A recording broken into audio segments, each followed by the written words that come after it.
So Jonathan Clements wrote a post, and it referenced an academic study that looked at financial education and the impact on, I guess, financial literacy. And it found that it was negligible. It didn't do anything, especially if the education happened more than 20 months earlier. In other words, it's all for naught. I don't know if I didn't look at the study. I actually tweeted it and I deleted it, not because I thought it was nonsense. I forgot to hit the link in it. But anyway, somebody tweeted to me like, I wish people would stop sharing this bogus study. It's complete nonsense. Maybe it is, maybe it isn't. But he said something that I think is interesting. He said a minority of folks will benefit enormously, meaning from financial education, but they're the folks who are naturally inclined to save money, plan for the future, and so on. In other words, when the financial educators preach, typically the only folks listening are those inclined to be converted. This, I fear, is what I've spent my entire career doing, preaching to the converted. I thought that was pretty powerful and spot on. Yeah, I agree to a point. I feel like the financial education stuff, and I don't really buy a lot of these studies that show financial literacy doesn't work, because a lot of those questions are like about how much interest you earn on $100.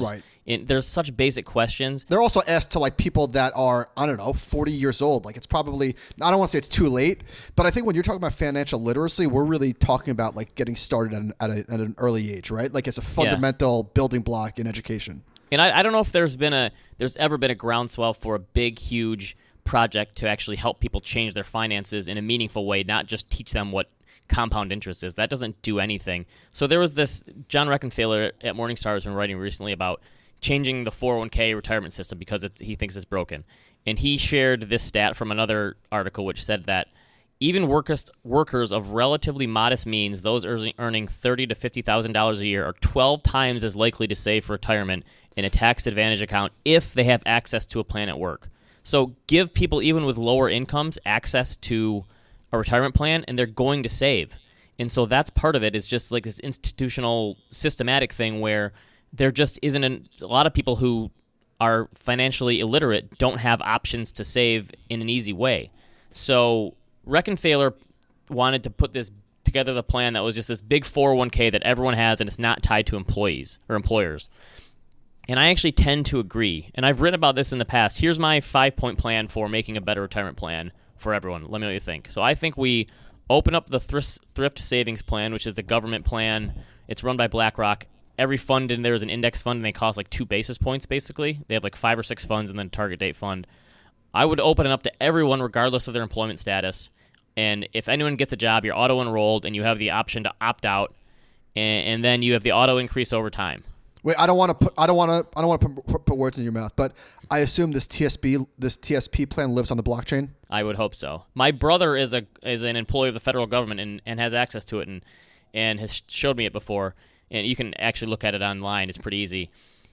It's hard to, like, people give the government flack for doing things wrong all the time, but this is one of those places where they actually got it really, really right. Like, their retirement system for employees is phenomenal. It's low price. It's simple. Is there private equity? No private equity just yet, but they do have this G fund, which is a government bond fund, which will never go down in price. You're basically guaranteed on this thing. It's like a U.S. Treasury fund that's only open for government employees.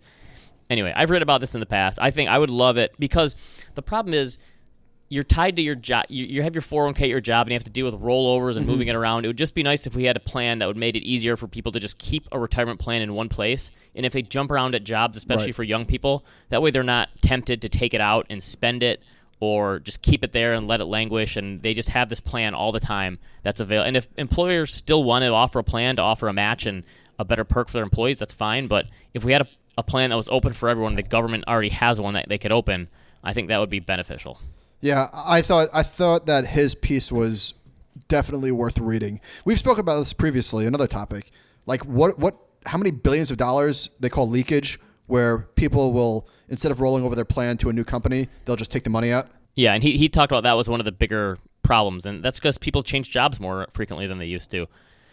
And they don't have a pension plan holding them at a job, because I got to imagine there's a lot of federal employees who potentially would leave for another job, but they have that that pension to fall back on, and they say, well, if I just work another 10 years, I get this pension I'm all set for.